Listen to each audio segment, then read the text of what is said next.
नमस्कार दोस्तों, रहस्य चालीसा चैनल पर आपका स्वागत है। बुद्ध की बहुत सी कहानियाँ आपने सुनी होंगी, लेकिन गौतम बुद्ध की एक जीवन बदल देने वाली कहानी जो आज हम आपके सामने सुनाने जा रहे हैं, बहुत ही प्रेरणादायक है। इस वीडियो को आप अंत तक ज़रूर देखिएगा।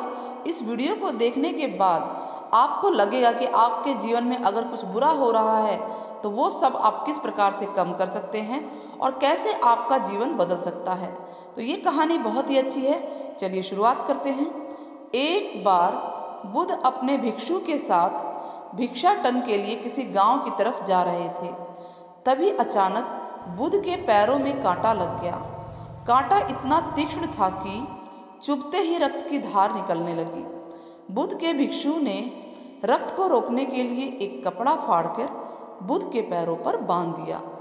इस घटना को कुछ लोग देख रहे थे जो कि बुद्ध से ईर्ष्या करते थे।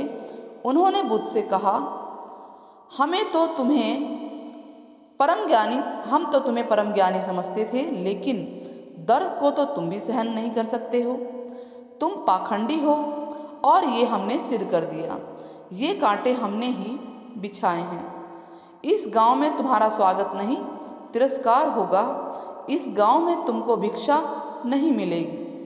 बुद्ध ने उन लोगों से अनुरोध किया कि कृपया करके मुझे इस गांव से भिक्षा ले लेने दो।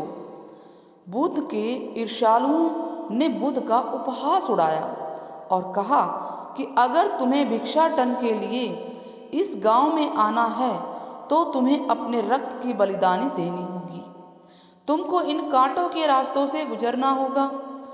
बुद्ध ने उनकी चुनौती को स्वीकार कर लिया और कांटों के रास्तों पर चलने के लिए अपने कदम बढ़ाने लगे।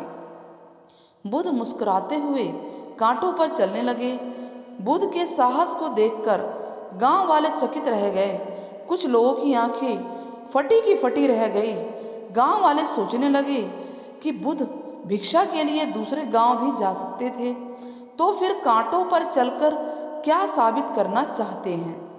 गांव वाले बुद्ध के संदेश को इतना जल्दी नहीं समझ पाए। यहाँ पर बात भिक्षा की नहीं है, बल्कि जीवन को बदलने की थी। गांव वालों की भीड़ में एक सुमित नाम का युवक था जो बुद्ध पर हो रहे अत्याचार को देखकर द्रवित हो गया। सुमित दौड़कर आया और बुद्ध के पैरों के सामने से जो कांटे थे उनको हटाने लगा। बुद्ध के ईर्ष्यालु सुमित को रोकने लगे और गांव से दाना पानी ना देने की उसको धमकी देने लगे। सुमित ने किसी की ना सुनी और कांटों को हटाते हुए बोला, हे भगवान, आप इन मुट्ठी भर लोगों के अपने आप को कष्ट मत दीजिए। आप गांव में प्रवेश कीजिए। बहुत सारे लोग आपको भिक्षा देने के लिए आतुर हैं। बुद्ध ने सुमित को अपने आस पास बुलाया और आशीर्वाद दिया। सुमित पीछे हट गया। भगवान, आप मुझे छूकर अपने को अपवित्र और दूषित न करें। महात्मा बुद्ध ने कहा, तुम अपने को दूषित क्यों कहते हो? स्पर्श से कोई भी दूषित नहीं होता है। मनुष्य तो लोभ, लालच, घृणा, ईर्ष्या से दूषित होता है। तुम्हारे अंदर तो प्रेम ही प्रेम भरा हुआ है। तुम दूसरों का सुख चाहते हो। तुम तो बहुत पवित्र हो।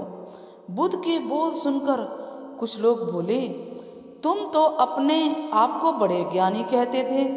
तुमको जाति का कोई ज्ञान नहीं। तुम तो पाखंडी हो। बुद्ध बड़े शांत स्वभाव से कहते हैं, मानव से मानव की मानवता छीनना पाखंडी की निशानी है। मुझे पाखंडी बोलकर यदि आपको संतोष मिलता है तो मेरे लिए दुख का कोई विषय नहीं है। कुछ लोग बुद्ध पर बरस पड़े, परंतु यह तो धर्मशास्त्र है, फिर यह पाखंड कैसे हुआ? बुद्ध ने कहा, हमारी उत्पत्ति इस सृष्टि में हुई है। नदियों का पानी सभी की समान रूप से प्यास बुझाता है। खुले जंगलों की जो हवा है वो भी भेदभाव नहीं करती। खुला आसमान हमारे पिता के समान हमारी परवरिश करता है। सृष्टिकर्ता ने यदि कोई भेदभाव नहीं किया है तो फिर हम इंसान कौन होते हैं ये भेदभाव करने वाले। मानव मानव में भेद करके अपने संबंधों को बिगाड़ता है। बुद्ध के वचन के बाद कुछ लोग कहते हैं, अगर आप इतना ही कहते हैं तो सुमित को अपना भिक्षु क्यों नहीं बना लेते। बुद्ध ने कहा कि अच्छा सुझाव है, अगर सुमित तुम चाहते हो तो तुम मेरा भिक्षु बन सकते हो।